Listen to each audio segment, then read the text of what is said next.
Welcome to Zigs, Rollie, and Bonam, the place where 3 college students get to talk about sports and 1 gets graded for it. I am your host, Connor Bonam. You can follow me on Twitter if you'd like, at Connor Bonam. My esteemed co-hosts are Will Rolliter and Robert Zaglinski. You can follow Will on Twitter at RolliterWill, that's ROHLEDER. And you can follow Robert at Zigzags82. On today's episode, we have junior tennis player Jordan Withey, and we will also be talking about the Bulls in the NFL, or the Bears in the NFL, the Bulls in the NBA, and the Blackhawks in the NHL.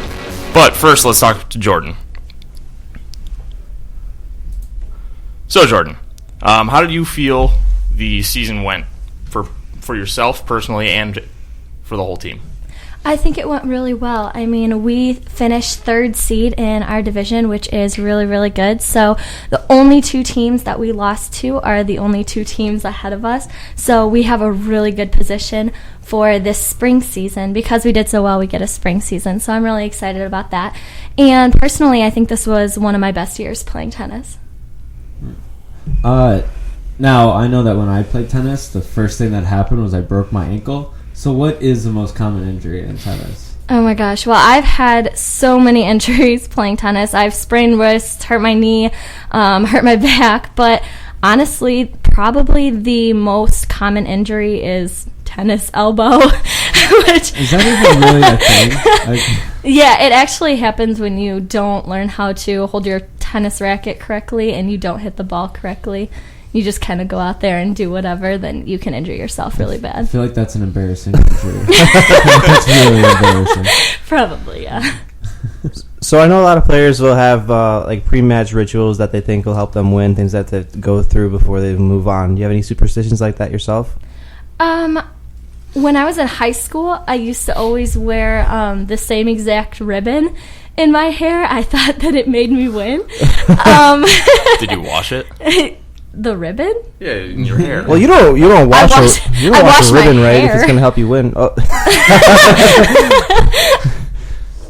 But then when I got to college, we actually have this thing that we do before every match with ribbons. So I actually just kind of said a prayer before I started, and I won. So nice. So what are you personally going to work on in the off season, or are you just not going to play at all? Yes, there are things that I want to work on. One is my serve. I feel like every single year I have changed my serve. And this past year, my coach and my assistant coach actually helped me work on getting down a definite serve that I have. And so the more that I practiced it during the season, the better it got. So I'm hoping during the off season, maybe I can just go to the Vaughn Center and work on my serve a little bit. So, like, how far do you think you can go in tennis? Like, is it more of a hobby, or is it something, like, you'd want to coach when you get out of college? Like, what does tennis do for you? Yeah, great question. I mean, I love tennis. I played all 4 years of high school. I plan on playing all 4 years of college. I sat out my sophomore year because I injured my back, but so I can still play this year and the next year. And I'm hoping that after college, maybe I can come back and help assistant coach maybe my high school that I went to, their team, or maybe even help out at Aurora University's tennis. That would be really, really good. But other than that, I don't plan on playing professionally after college. So what does AU's team, what do you guys do before a match or a tournament specifically? Okay, so before every single match, before the season even starts, we come up with a list of girls and whose game they are responsible for. Right. So, for instance, let's say the game we were about to play I was responsible for. I go and I buy ribbons for everybody, and we just get like a roll of ribbons, and then you cut them for every single player, and then you write out an inspirational quote on a piece of paper just to give to each girl and give them motivation. So one of the ones that I did, I got like sparkly ribbon, and then I did a motivational quote, but then at the bottom I also stamped on little inspirational words, and they were different words for every different girl. So we do that before every At least they're match. not the same ribbons. You're superstitious one. No. And then we also have this ginormous tennis ball that we have, and we bedazzle it. It's called, I think her name was Jewel or Gem. I don't know if we even came up with a definite name for her, but we'd carry her with her to every single match, and then we'd break it out before and after every match. So Sounds real cute. What do you feel the most important improvement for the entire team is to make going into the spring season? I would just say consistency. I know that we work really hard, and our coach definitely pushes us really hard. But, we have to let it not get to our head that we're tired or that we've played, 2 matches already today. Just staying consistent with how we played in the beginning and how we play in the end. So tennis is kind of an individual or like a 2-player sport. Mm-hmm. What is important to you, the team winning or you winning your match? Like, which one is more at the front of your mind? I mean, of course it's important that I personally want to win my match. The way that tennis works is that so if you have doubles and they win, then that's 1 point. If you have singles and they win, then that's 1 point. So in the end, though, it's most important that your team collectively wins as a whole and you have the most points against the other team that you're playing against, because then that means if your team has the most points, then you beat that team. So, of course, you want to win your own match, but in the end, it's more important that you win as a team. Okay. Favorite moment, individually or team, from this past season or career in general? There was this one match, and I'm sorry, I don't remember what school we were playing. I just know their colors were purple. But Narrows it down. I played this girl. I think her name was Rachel or Rochelle or something like that. But she was on the other team, and I was playing my singles match. And I beat her 6-0, 6-0. So that was a really good accomplishment for me. Good. But this is my favorite moment because she was such a team player and she was the nicest person I've probably ever met. And we, during our match, we talked about our entire life. We talked about college and everything between every single point, and we just laugh and talk the whole time. She did not care that I was totally kicking her butt. And then in the end, we hugged it out and we became Facebook friends. How can you do that? How can you just talk about your life while losing? Aren't you kind of far away to be? Weren't you shouting? There's match breaks, right? So. Not really. Yeah, no, we just shout across the court. Shout across the court, talking about life. Okay. Yeah, it's everyone knows what's your life favorite now? color? And I don't know. Yeah, we just talked about everything, and then we were best friends by the time the end match. Is that common at all? Have you ever done that before? No. Okay. I mean, I try to have a positive attitude, obviously, during every single match, but there's some teens and some girls that, if you try to talk to them, they will look at you like you're crazy. So, no. Yeah, not everyone's as nice, right? So. Yeah, I would probably. No, so yeah, it was just a really nice moment that she was just such a positive person and she had a great attitude. So that just made it an overall fun and memorable experience for us. That's pretty cool. So when you have tennis practice, is it mostly just scrimmaging, or are there a lot of individual drills or in specific drills, or is it mostly just scrimmaging? Well, first we start off and we run a couple of laps, we do some stretching, and then we go on each court and we partner up and we'll do down the line shots, we'll do net shots, we'll do, we call this baby tennis. It's where you only use half the court, long ways, so okay. You both are pretty much at the net just hitting the ball over, which works on backspin and stuff. You can work on it then. But other than that, we go and there are individual practices and warm-ups that we do where the coach will hit us a ball and then she'll tell us either we have to hit overheads or we have to hit net shots or something like that. But then, I mean, she will have, especially in the beginning of the season, she would pair us up into doubles and have us play each other or pair us up into singles matches. That way she could get an idea of who's better than who. So, and then we do a lot of suicides too, which that's just those are really fun. Those. Yeah, really suicides, gosh, I love them, especially when it's 30 degrees out in the morning. Perfect. So what is your final plan after you graduate next year? What do you want to do? That's a good question. Obviously, I want to, I'm hoping during my senior year I can intern somewhere. And then after college, I'd love to get a job at a marketing firm and then eventually move on up, maybe be a CEO or a president Living of dream. marketing or something, because I want to make $1 million by the time I'm 30 and buy a In the meantime, Bugatti. you're going to take over the world. Yeah, and then I'm actually going to take Yeah. over the world. And then hopefully, like I said, maybe even during the summer, coaching like a tennis practice or something would be great. While I'm ruling Ambitious the world. everywhere. When she's not being a CEO, she's going to coach tennis. Yeah. For high school kids, of course. Any kind of. Anything kids. I'll coach you how to play tennis. Sweet, maybe I'll break something again. All right, well, on that note, we're going to take a break. You are listening to Zigs, Rollie, and Bonam on AU Spartan Radio. Okay, class, take out your books. Man, I don't have any of my textbooks yet. Just go to the bookstore. They have what you need. Hey, are you going to the game tomorrow night?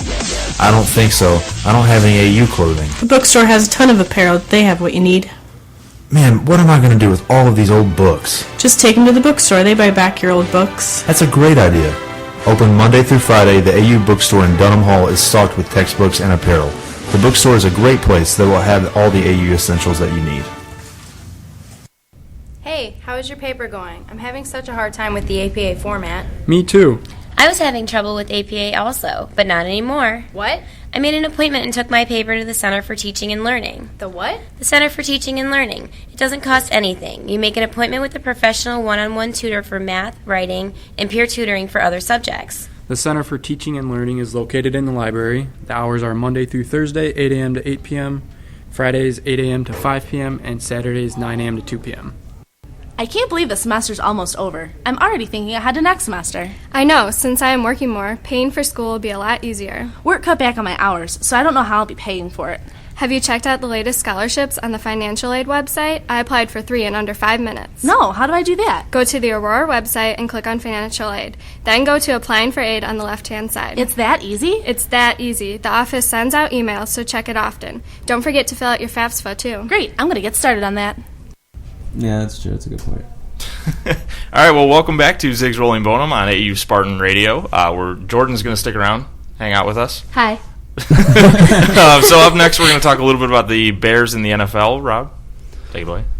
So, guys, after a 21-13 win over the Vikings, I'll ask you guys first off, do you think everything's fixed for the Bears?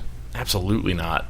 No, I think that they still have a lot of work to do. I mean, I watched the game, and I could tell they weren't playing as strong. I think it was a miracle that they won. I was really happy that they won.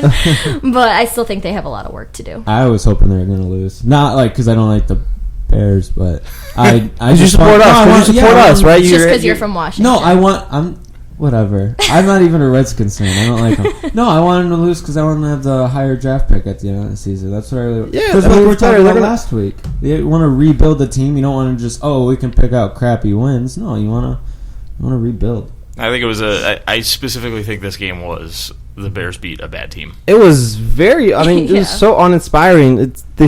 All the mistakes they made against Green Bay, all the mistakes they made against New England, they were making the same mistakes against Minnesota. Just, they weren't playing Tom Brady or Aaron Rodgers. They're playing Teddy Bridgewater, who doesn't even know how to play quarterback yet. As far as that, you look at the press conference on Monday from Mark Trestman. Weird. It was very weird. And Yeah. His seat's getting hotter. He used to be so detail-oriented. He'd describe everything. But I think at this point, he really thinks that he's in danger of losing his job. And after that performance against a miserable team, you have to think so. You only beat a bad team by, what did they win, by 7 points? 8 points? It was 8 It was points. 21-13, Yeah. right? Yeah, you only beat a bad team like the Vikings by 8 points. That doesn't... And it's a typical Doesn't Bears story. fix anything. They put up 500 yards of offense and Yeah. 21 points. You can't have that. It's the same thing that happened the first time they played the Packers. They put up 550 yards on offense, and they only scored, 18, 17 points? And then even as far as that, the Vikings bailed them out because the whole season's been that zone defenses play well play against the Bears' hands because the bigger receivers can't get open in the soft zones. Little schematic stuff. Yeah. The Vikings played all man, so if you're going to play against two 6'4" receivers, they're going to dominate you all day, and that's exactly what happened. I don't understand what the Vikings literally gave us a free win doing that. Oh, yeah. And Mike Zimmer called a weird game. I don't get why he would play so much man defense. When the last few weeks, the Bears have really, really struggled against zone defense. I just don't get it. That doesn't make sense. Now, He's a rookie coach too, so he's not as much in the hot seat, at least for himself. So I think he's a little more comfortable making mistakes. Now, in that respect, they play Tampa this week, and I thought they would lose to Minnesota. I don't see how they beat Tampa. I mean, you look at Josh McCown picking apart the Redskins, who had a relatively better defense than we did coming into last week. I think Lovie wants his revenge. I think Josh McCown feels a little disrespected. Well, not necessarily that he isn't the starter, but that we didn't resign him. Mm-hmm. What are your guys' thoughts here? I think that Tampa's going to win, personally. Mostly because I think Lovie Smith is a smart coach, and he's going to realize, hey, if he plays zone against this offense, they really struggle. And he's going to see that, and Lovie plays cover 2 anyway, which is his own defense. He's going to play nothing but cover 2. Yeah, I'm just hoping they win. Literally for the same reason. I just want to get the draft pick. Like, I don't want to be in a town, I know I'm not from here, but I don't want to be in a town where the football team sucks. I come from Buffalo. I know what that's like. All people do The Bills aren't that bad this year. The Bills are pretty good, actually. I mean, they're a 500 team. They're better than the Bears right now. I'm just saying, anybody's better than the Bears. Right yeah, obviously not the Vikings. That's true, too. No, it's just coming from there, all everyone does is complain after they go to the Bills game about how much they suck and how much they waste their money. It's don't go there, don't watch them. So, it's just, I don't want to be in a town where the football team sucks anymore. So I'm pretty sure this point was hammered home 2 years ago. Do you guys miss Lovie Smith? Yeah. No. I do. All right, tell me why you miss Lovie Smith. Give me a really good reason why you miss Lovie Smith. Because he's a wonderful coach and an even better person. Connor, rebuttal, please. Well, when you don't make the playoffs in 5 of the last 6 seasons, that's not good enough. You got to a Super Bowl on I don't want to call it a fluke year, but it was kind of a fluke year. I mean, the NFC was really bad that year, right? I remember the Saints being a 10-win team, being the 2 seed, Yeah, fluke year. Yeah. So you get to the Super Bowl once, you get destroyed in the Super Bowl. It wasn't really destroyed. The Colts were going to win that game. Peyton Manning's not going to lose to the Bears. A paper champion playing against Rex Grossman. If we played Kyle, everyone hears Kyle Orton. Any different quarterback, Peyton Manning doesn't even have a Super Bowl ring right now. So. Any other quarterback? Yeah. Any? Okay, somewhat halfway decent quarterback playing for the Bears that game. Peyton Manning doesn't have a ring. He did not play that well. Peyton Manning against cover 2 is going to win 99% of the time because he knows how to beat cover 2. Because cover 2 is a vanilla defense. We'll agree to disagree. I don't remember him playing that well. All right, well, anyway. So you get to the Super Bowl once in 9 years. You don't make the playoffs in 5 of your last 6 seasons. That's not good enough. And the Bears knew that that's not good enough, which is why they fired him. Even though he won 10 games in his last season, it doesn't matter. They started 7-1. Yeah, exactly. They collapsed. And that was that's happened the last 2 years, I think, in Lovie's. The last 2 years of his tenure, right? Yeah. Yeah, they started off really, really well, and then they started playing some real teams, and then they would get destroyed against real teams. And that was the common thing with Lovie's whole tenure is that they were bum slayers. Basically, they would beat the bad teams in the league. Hey, at least they beat the bad teams. The Bears can't barely beat the bad teams now. The Bears are a mess right now, which is why I think you need to rebuild. Well, we talked about that last week. You need to completely rebuild, but no, I don't miss Lovie Smith. Are you talking about getting rid of players to rebuild? Or you're probably gonna have to get rid of players. There's a lot of older roster players. I'm saying completely tear it down. Yeah. So just scratch it. Okay. So what? All right. What would you do then? Besides getting rid of everyone, are you trying to pick up free agents or just build through the draft, get rid of everyone, get a different GM, get a different president of football operations? They're not gonna get rid of Ted Phillips. They're not gonna get rid of Phil Emery either. They're only gonna get rid of. But that's what I think they should do. Completely rebuild. It's easy for me to say though. That seems like way more than 1 year's work though. Oh no, I know it is. Okay. Oh, it's a 3-4 year process. It's something the Bears have never done though, so it's something to start now. I speak with my dad about it all the time. We'd rather, as fans, because we live and die with the team, we'd rather wait 3 to 4 years for an actual Super Bowl contender, 12 or 13 win team, than watch the same middling, mediocre team that struggles to win 7 or 8 games every year. It's not fun to watch a team. As long as you don't complain about them rebuilding, like I would never. I'm just saying, because I understand the process. I mean, Cubs fans have been rebuilding for over 100 years, right? So I was going to bring up the Cubs. Okay, the two systems, like 5 years ago, Cubs before Theo and Jed were there, they didn't have any farm system. They would spend money on old free agents that weren't going to do anything, and then they would pretend that they're going to compete every year and potentially make the playoffs. And that didn't work, and they saw that, so they eventually decided, okay, we need to tear this down, get some smart baseball people in here, and rebuild. And now look where they're at. They're in a much better position. They're in a than they better were 5 position years ago. but they haven't played the games yet. They haven't played the games yet, so we're not sure. But they did go the right route. Yeah, yeah, and that's what I'm saying. That the two organizations are actually very similar in that way. The Bears pay for expensive old free agents. They don't build in their own system, and they try to convince themselves they're going to go for it every year when they really should just tear it down and rebuild. But beating a dead horse at that point. But yeah, as finally, who's the Super Bowl favorite? I mean, in my mind, everyone thought New England was done 4 weeks in the season, but now you look at their 2 losses. They played the Chiefs and Dolphins, who turned out to be pretty good teams. What do you think, Connor? New England. It's New England and Denver in the AFC. It's one of those 2 teams are going to the Super Bowl. See, I think I like the Broncos. I like the talent they have offensively. I think obviously Payton's a great quarterback, but I think they're more like I was just referencing earlier. I think they're more of a paper champion. I think I think if you can bully them, if you can play physical with them, the Patriots showed the example of that. Seattle showed an example of that. They're not going to play well. I mean, St. Louis, they blitzed Manning all day, and he struggled to barely put up 9 points. I think Denver's the weaker team. I mean, New England had all the upgrades. They got all the guys in secondary. They got Revis. They can basically play defensively how they want now. New England is younger too. Well, even if the Broncos made it to the Super Bowl, I mean, I had my money on them last year to win the Super Bowl, and they played so horribly. So, I mean, it just depends. Like, it depends on how they'll do this year, you know? Is it going to be the exact same game that we're going to watch? I don't think the Broncos will make it this time, so...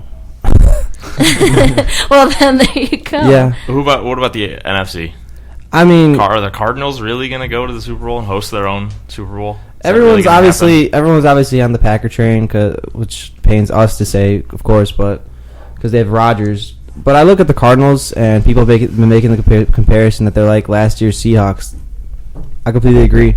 They have the same type of defense, aggressive defense. They have a coach that wants to win, that goes for them. You look at some of these plays they've had to that, what's his name, rookie receiver, John Brown? I think it's... Yeah, the rookie. I think he's John Brown. Yeah, John Brown.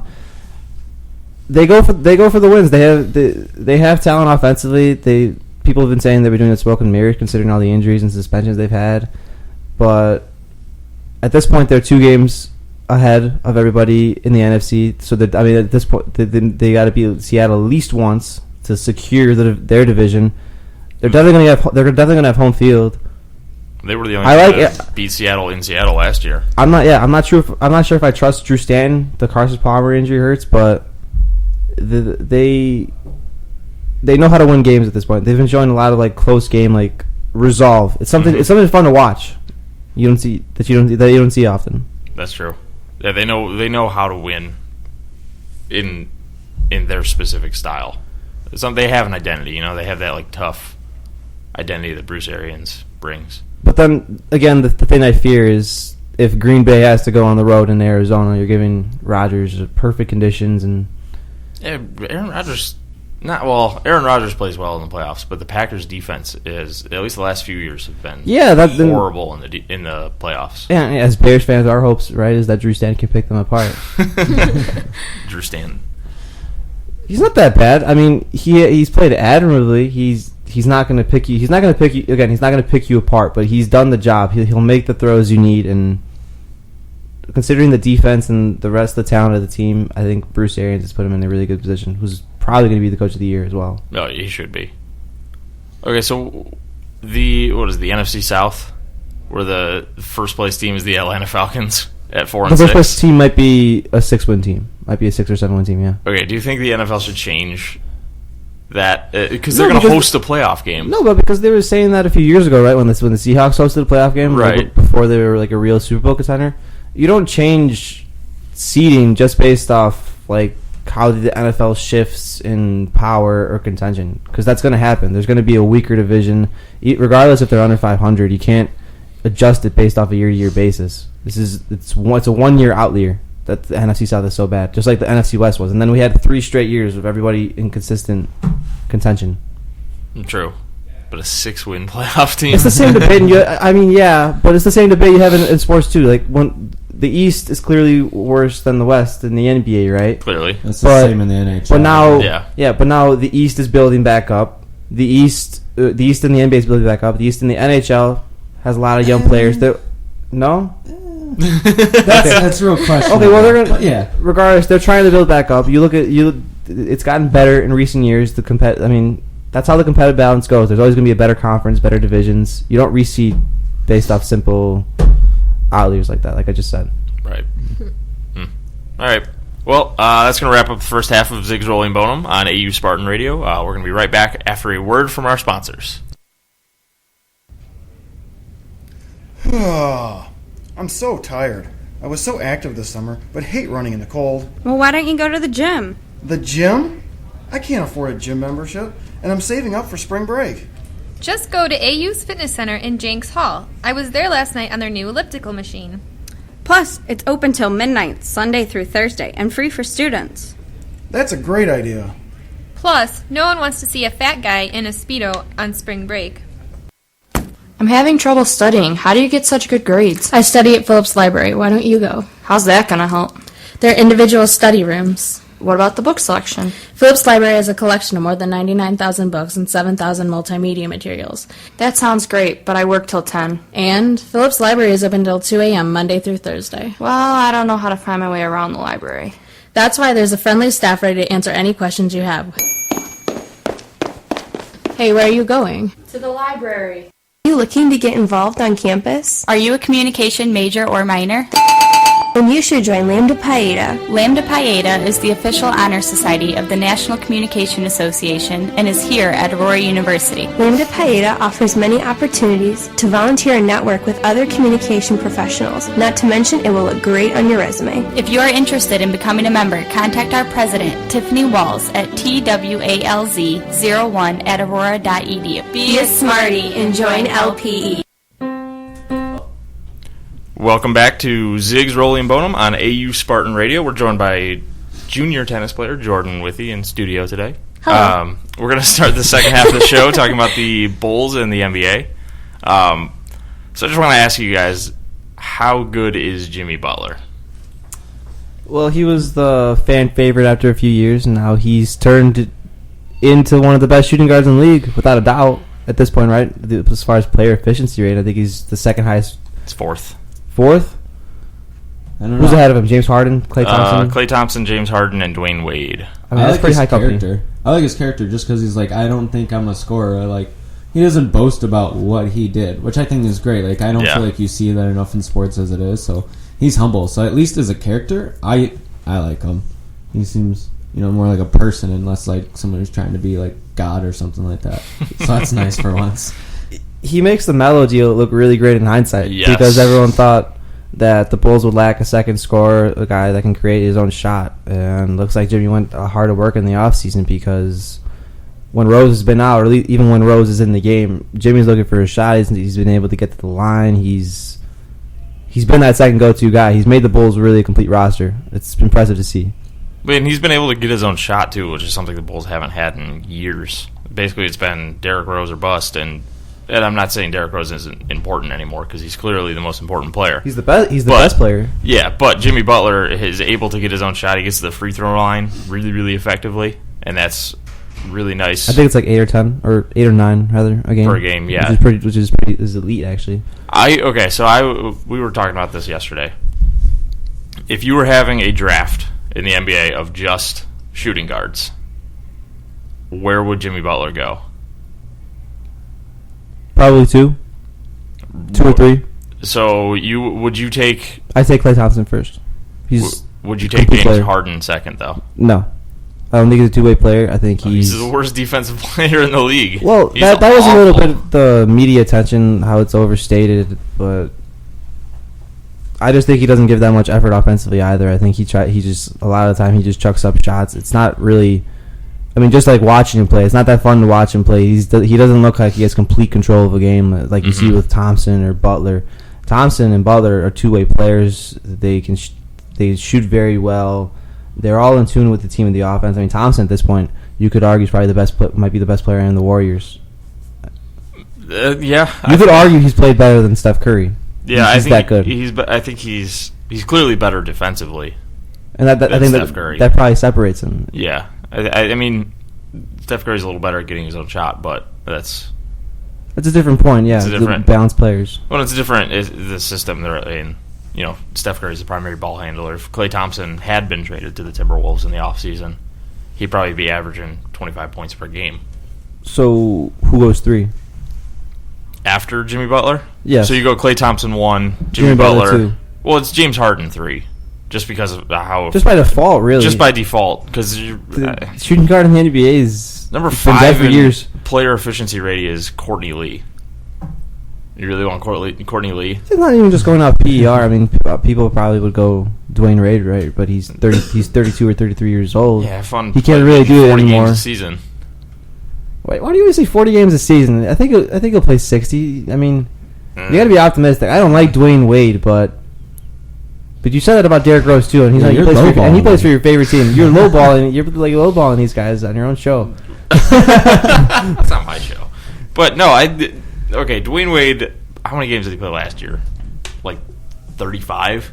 He didn't play anything last year. Granted, he had LeBron James on the team, so he didn't have to play that many games. Yeah, he's playing more now. They expanded his role again, and he looks pretty good. He's obviously not the same old Flash Dwayne Wade, but... Oh, and then when he gets to the playoffs...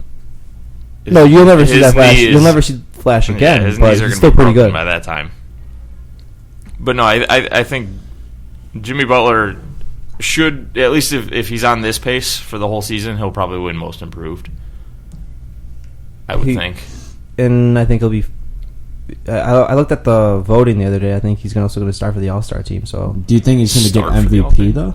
No, he won't be an MVP. No. I mean, the Bulls are too much... The Bulls, they've built a roster like the Spurs. So, they're too deep. They play... too well. They play too much of a team game offensively and defensively. They don't have an individual. Is that what you're saying? Jimmy Butler doesn't score enough to win MVP because it's essentially. I mean, while he scores 20 points a game, Powell scores 17, and then Dunleavy scores 15. When Derek plays, he scores 19. He scores 19 or 20, right? Yeah. The Bulls have built up a nice little roster here. In fact, it's a complete roster. Yeah. So, but the thing, like with the MVP conversation, is that Jimmy Butler doesn't score enough points to win the MVP because it's essentially a scoring title in a way. Like Derrick Rose when he won the MVP, you have to create most of the offense for your team. Yeah, that's the thing. So. When Derrick Rose won the MVP, he created over 50% of the Bulls' offense, which is why he won the MVP that year. But a player like Jimmy Butler isn't going to win. I think he could win Most Improved and Defensive Player of the Year because he's by far the best perimeter defender in the NBA. I was actually, funny you say that, I was actually looking at the Clippers broadcast, like a little archives there. They were dismissing Jimmy. They didn't even mention him in their pregame preview of, as far as perimeter defenders, like a guy who's a stopper. And that's funny considering they don't really have any wins. No, that's a different story. They have a bunch of point guards, basically. Yeah. I think Chris Paul's overrated. But Chris Paul's on that is, in my mind, the same as Kyrie Irving. The second best point guard in the league. I mean, obviously, I'm not going to be... You could say I'm biased, but I think when Derek's healthy, he's the best in the league. Mm-hmm. He controls the game at the tempo he wants. He understands. You look at him coming back from the injury now. He looks much more in control.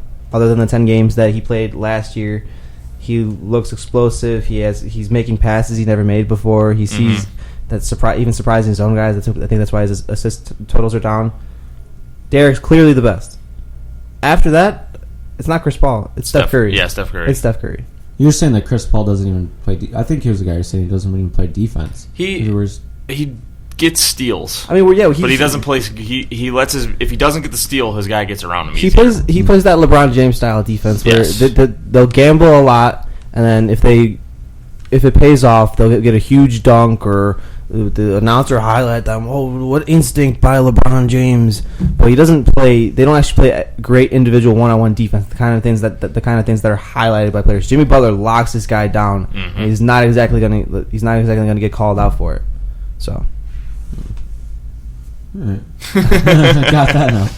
Okay, so the Bulls have started 2-3 at home, which is not very good. They're undefeated on the road. I think they're 6-0 on the road. Is that 2-3 home record a concern at this point? I honestly don't think it should be. I mean, so you're 2-3 at home, 6-0 on the road. You're 8-3 in the year. I personally, I would be happy with that. Well, I'm not saying. Yeah, they're happy with their overall record, but is the sub 500 record at home where you're supposed to have the advantage? Well, who are they playing? I don't know, but who are they playing? Well, they played middle. There's some bad lost losses to the Cavs. They lost to the Pacers, and they lost to forget the other team. I mean, most of them were pretty bad losses, but the thing people have to look at the Bulls now, it's a veteran squad, so they're not gonna get amped or energized for every team every single night. While they do have Thibodeau as coach, so he's gonna push them to get each and every win. It's an older team, so a lot of the time they'll save more of their energy for playing teams like the Spurs, or even you saw the Clippers completely dominating the Clippers. It's not a concern.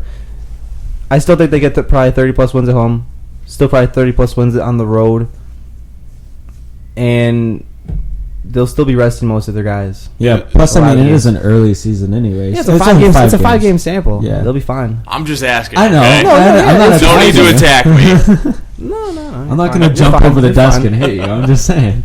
Okay, so clearly we know that in the East, it's, okay, yeah, Toronto, they're nice, whatever. Washington, they're nice. They're nice teams. They're nice teams. They're not, Clearly in the East, it's going to be Chicago and Cleveland. Even if Derrick Rose isn't healthy, I think it's going to be Chicago. I mean, Derrick Rose is going to be healthy. We talked about this last time, but I mean, he's not. You have to talk about it just because of what happened the last 2 years. But it's clearly going to be Chicago and Cleveland in the East. That's a foregone conclusion. So you don't think it'll stay Toronto and Washington? Is that what you're saying? Oh, absolutely not. I mean, Washington, I think, has a chance to challenge Cleveland. I think Cleveland's defensively leaves a lot to be desired. So, well, if the Washington, they're two big men, Nene and Marcin Gortat. If they can play well, Wall is an upgrade over Irving, is he not? I like John Wall. John Wall's a two-way player. Kyrie Irving isn't. Yeah, John Wall's not the scorer that Kyrie Irving is, but yeah, a volume scorer that chucks up shots. True. But no, I think in the East, obviously, yes, Toronto or Washington may finish the season above Chicago or Cleveland, but in the playoffs, it's going to be.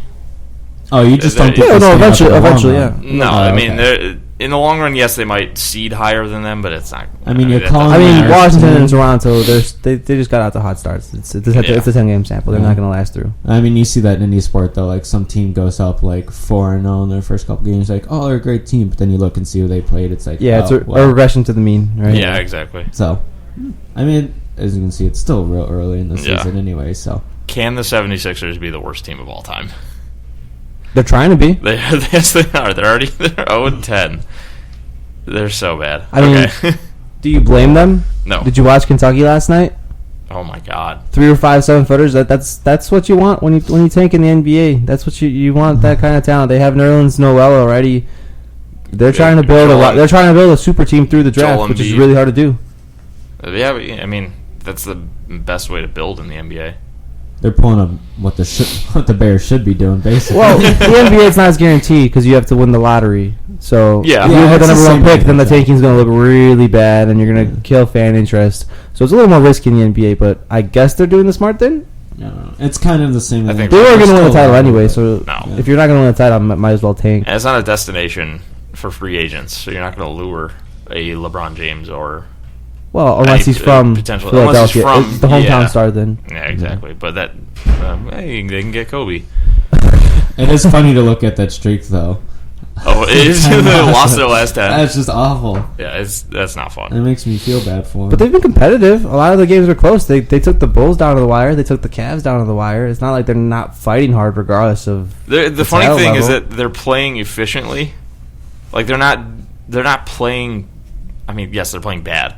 But they're not playing dumb basketball. Like, they're not just doing ISO and chucking up shots. They're actually playing, like, in their offense, and they're trying to play sound defense. So you're saying it's like... But they just have absolutely no talent, which, like, leaves... Which it means they're going to lose. Maybe they have team conferences before every game to make sure not to make a 3-point shot here in the fourth quarter. Or, guys, we're only down by 3. Miss the shot. Make it look like we're trying really hard. Coach was like, we'll still get paid at the end of the year. Yeah. So, make sure. Okay, so who's your quick pick out of the Western Conference? I know it's early, but you can see Memphis is playing really, really, really well. I don't think Houston is for real. San Antonio, and then looking at how seeing as the Thunder suffered all their injuries, I think Golden State in the conference finals as well. So San Antonio, Golden State in the conference finals, yes. Not the Clippers. Not the Clippers. I think the Warriors play better defense. I think the Warriors are better coached, even if they have a rookie coach in Kerr. He impresses me. The style of play he's given them. I think Warriors push San Antonio 7, San Antonio in the finals. All right. That's easy enough. No, I think obviously it's going to run through San Antonio. I mean, they're a veteran team. They know how to win. Whatever struggles they're having right now, they're going to rattle off 5 of their next 6 games at some point in the season, and they'll finish with 60 wins, top 2 or 3 seed. And Golden State still has the experience enough to be able to, or doesn't have the experience enough to be able to beat a team like that, I think. Yeah. But they'll be there. Do you think Memphis is any threat at all? I don't think they have the offensive talent. I like Mike Conley. I like Zach Randolph and Marc Gasol. But who else are their win threats? They're like the Clippers. That's worse. True. It's big men and then a small point guard. Yeah. Because Mike Conley is not a very big guy. I mean, he's like 6'1". I'm 6'1", so right. Well, we're not NBA players. True that. All right, well, let's take a break. You're listening to Zigs, Rollie, and Bonam on AU Spartan Radio. Man, I've been trying to play the piano forever, and I just can't get the hang of it. Does your music sound like this?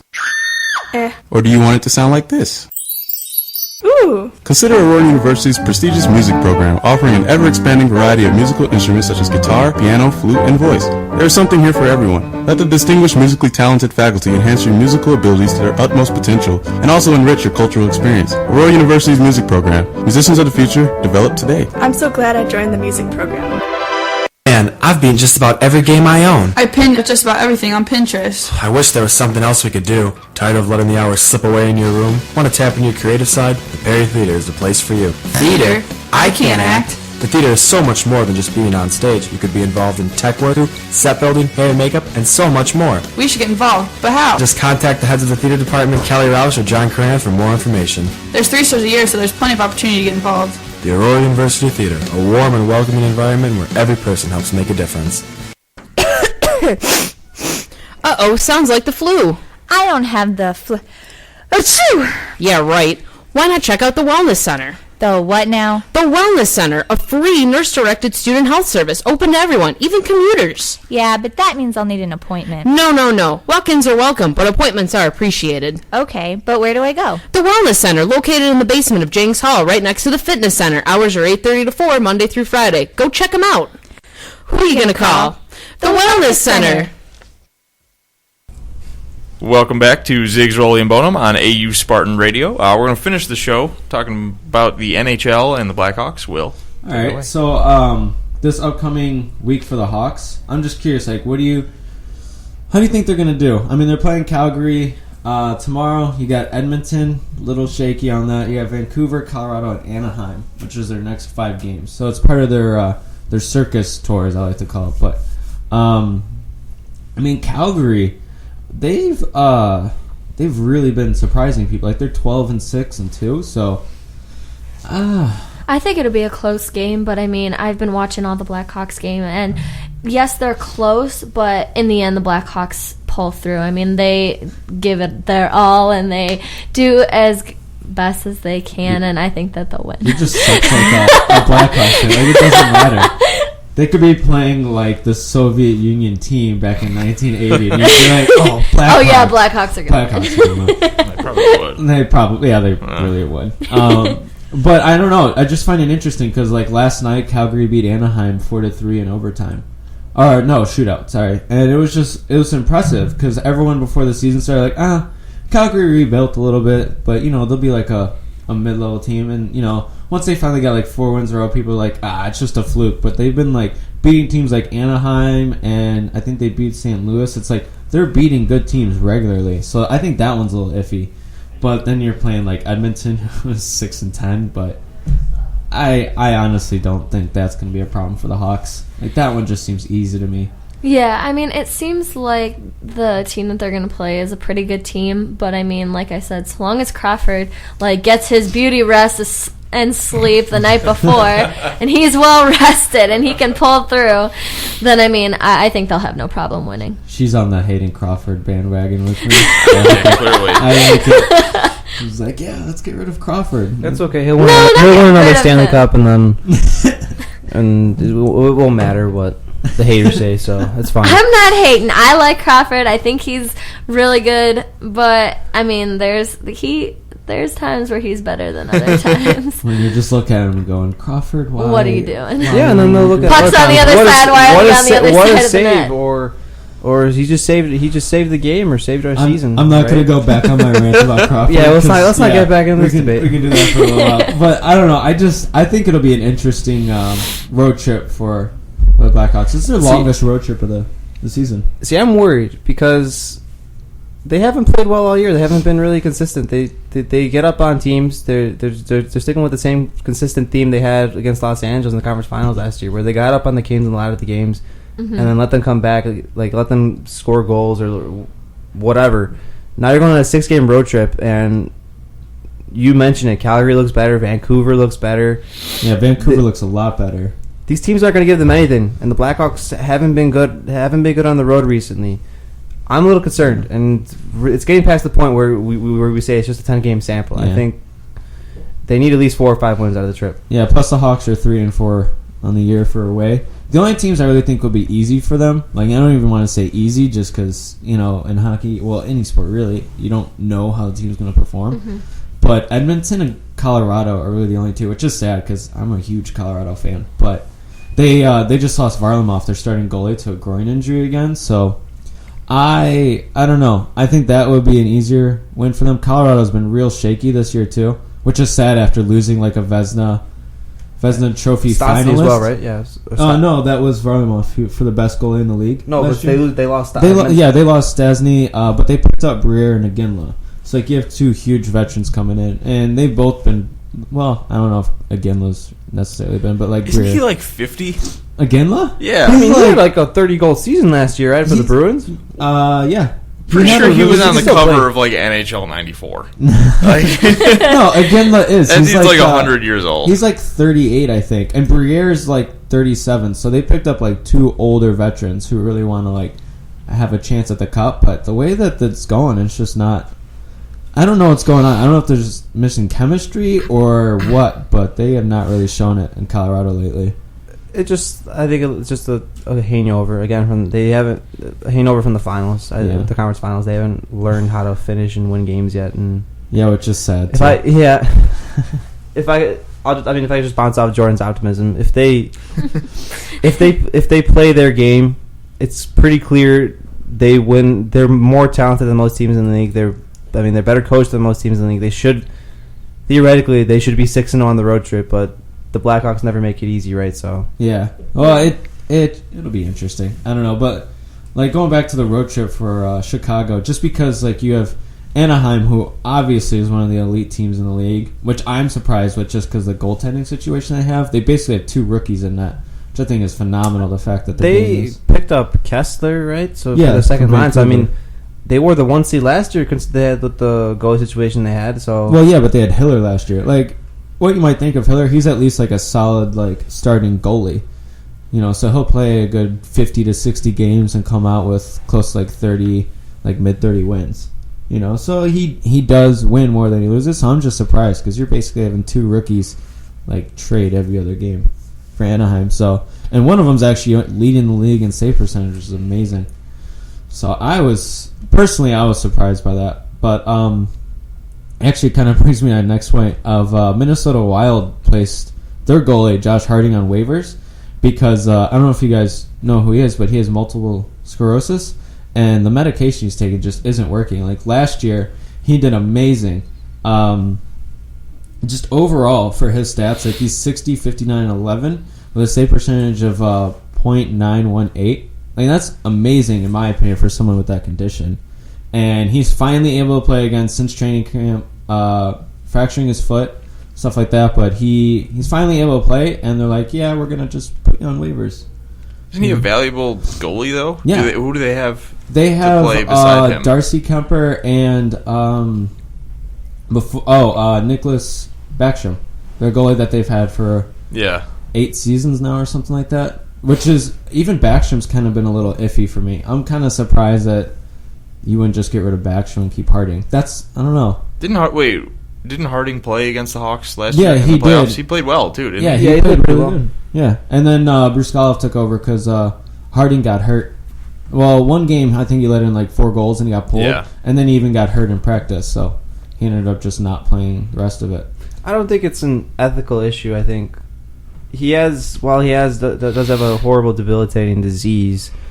A professional sports team can't rely on a player like that if it's constantly gonna have to affect his performance. And if they're paying him money, they expect him to be out on the ice and have no issues, right? So while he's a good goalie, I don't blame the Wild for what they did. I don't blame him. I'm just kind of curious. So like, why now? Like, why wait till he's healthy to put him on waivers? Like, to do that as a team, if you're looking for a goalie, there's a difference then, yeah. Yeah, I would have been like, hey, I know my team's going to need a goalie, so we'll pick you up, we'll wait for you to get healthy, and we'll put you in. That's what I would do. Like, if you really need maybe like a backup, not necessarily a starter, because obviously with his condition you can't do it, but he's on waivers now, so it's as far as that, the first dibs, right, to pick him up, I believe? Yeah. Okay. Yeah, but I would have just done it goes through sooner. the waiver order probably, right? The team with the worst So record.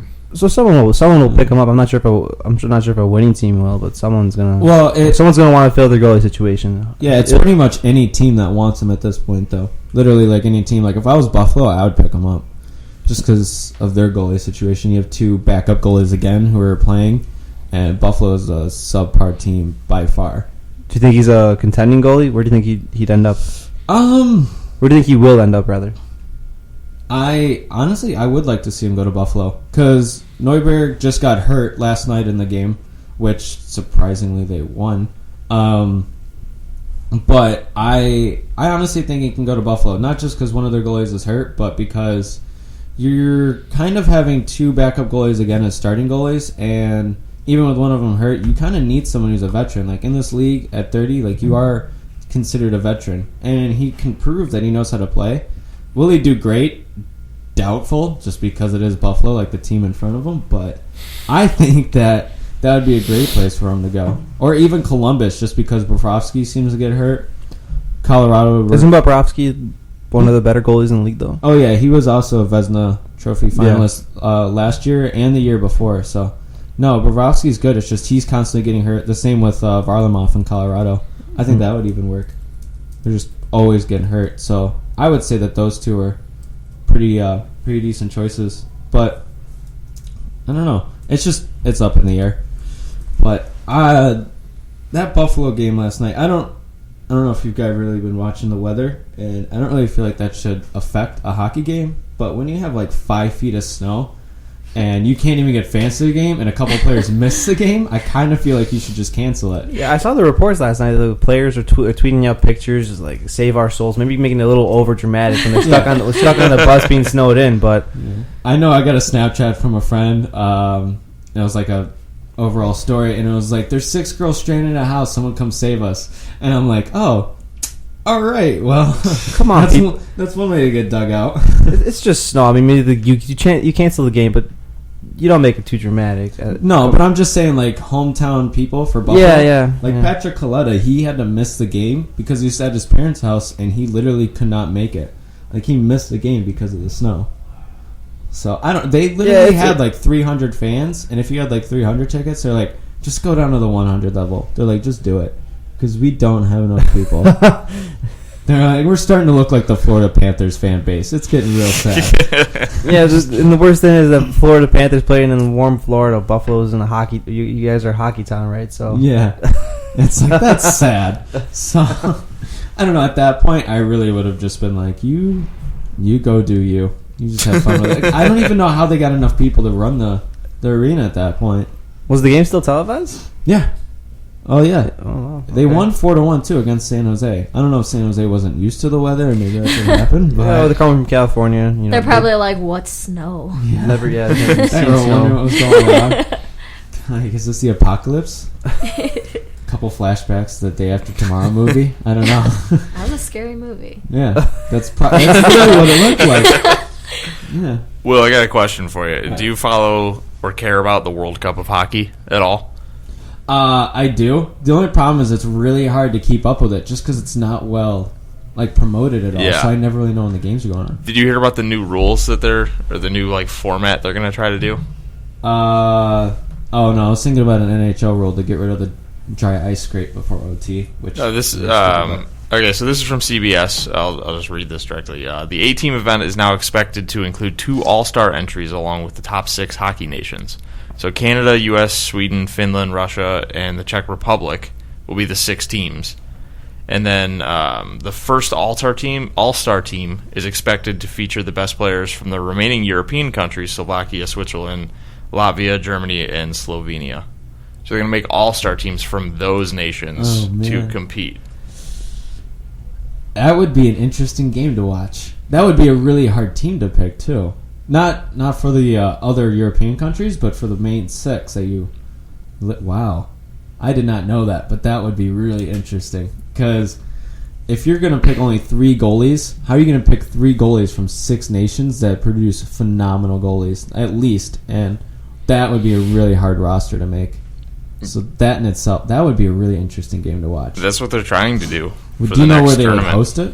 No, I didn't see any of that. Doesn't say. Because that would be amazing. I did not hear about that. No. But I thought you were going to mention how they're trying to get rid of cleaning the ice before overtime. Like, that's just stupid. For the NHL. Why? Well, you're playing 20 minutes. You do it every other time you clean the ice. There's no snow in front of the crease, stuff like that. Like, I don't know if you guys ever seen the highlights for Lundqvist. A couple times a puck will squeeze through him. And he literally piles up snow and stuff in front of his crease. So, like, if it does squeeze through him, literally the snow will stop it. So it won't go in. It literally looks like a magic puck is just stuck on the line. So that's how he gets all those stops and his It helps a little bit. It really does. But I thought that's what they're getting rid of. So they're trying to just take out the dry cut. Like, you're not putting water on or anything, but you're getting rid of all the snow. And I was like, that's just a stupid thing to do. Like, why do you have to keep changing something that's not broken? Is it just for the regular season or postseason? Well, postseason would be 20 minutes. So they're going to keep that. They're going to keep it for the postseason. I mean, I see their point. It's a 5-minute overtime. A lot of the games go to shootout anyway, right? So well, I don't even want to say they really do, because like out of the finals last night, one was won in overtime and one was won in a shootout. It's kind of even, actually. You might get that accidental bounce that goes in or something, but for the most part, 5 minutes isn't really long. No, it's not. Yeah. But then they want to still cut the shootout. It's like, well, why do one and not the other? Literally, it takes. Well, I would cut the shootout, or at least stop giving teams points credit or extra points credit for losing, even though they got to overtime. I think that's a flaw. I think it's a flaw in the point system. Why is that a flaw, though? Because it gives teams an advantage. You can lose a game and then still, or have more losses, or lose a game and still be at the top of the standings, even based off your overtime losses. So, you can be ahead of a team. So Anaheim, who's 11-4-5, they have 5 extra points. You're saying they shouldn't have that extra 5 points? They shouldn't have the extra points. You shouldn't be rewarded just because you got to overtime. That's like, though, if you get a tie, though, before. That's literally, they just moved overtime into the tie section. So okay, well then we don't have the ties If we don't have the ties anymore, then there's no need to have. So you're saying just keep playing until there's a winner? Yes. Instead of going to shootout, in the regular So season. you're kind of trying to make it more like playoff hockey. Is that what you're saying? Because that you literally have to keep going. Yeah, but I think eventually a goal would obviously it's not gonna take 3 overtimes. Teams aren't gonna exhaust as much resources, I think, as they do in playoffs to make every stop or every defensive back check. I mean, I don't know. There's a ton of players who still throw their body in front of the puck to stop it. Like that, yeah, it's a little questionable. But then you're trying to get rid of the shootout too, which people love the shootout. So that I don't know. I don't think that would go over well, just because of how many fans love watching it. Like some of Kane's best highlights are in the shootout. And if you really, I think they are anyways. Like how many times you can stick handle from the goalie. My favorite one was Nicholas Backstrom. He's literally just going back and forth for like 3 seconds. Or Patrick Kane. We're Hawks fans, so we're Patrick Kane. Yeah, and he's always a joy to watch there. So yeah, but I'm just saying, like if you get rid of the shootout, like that's like getting rid of fighting. Like people are gonna be like, really? Why would you do that? But just because you've done something in the past, you don't want to change it now, even though it's the right thing to do. Like you don't want to progress. I mean, it's not necessarily progression or an actual positive, but I don't know. If we thought the same way for everything, then we wouldn't change anything, right? Oh, I know. I'm just finally happy with the system that they have. The system is better than the past. I'll give you that. Yeah. So it's like it's finally good. Now you're trying to change other things, like how you cut the ice, stuff like that. It's just I feel like they're trying to change things that already work. Like why mess around with a good system? You know, why trying to break it? So fair enough. They'll probably tweak it more. So they definitely. This is all speculative right now. Yeah. All right. Well, with that, thank you, Jordan, for hanging out in the studio. You're welcome. Thanks for having me. Thank you. So we're going to say goodbye for my partners, Robert Zaglinski and Will Roller. I am Connor Bonam, saying thank you for listening to Zigs, Rollie, and Bonam on AU Spartan Radio.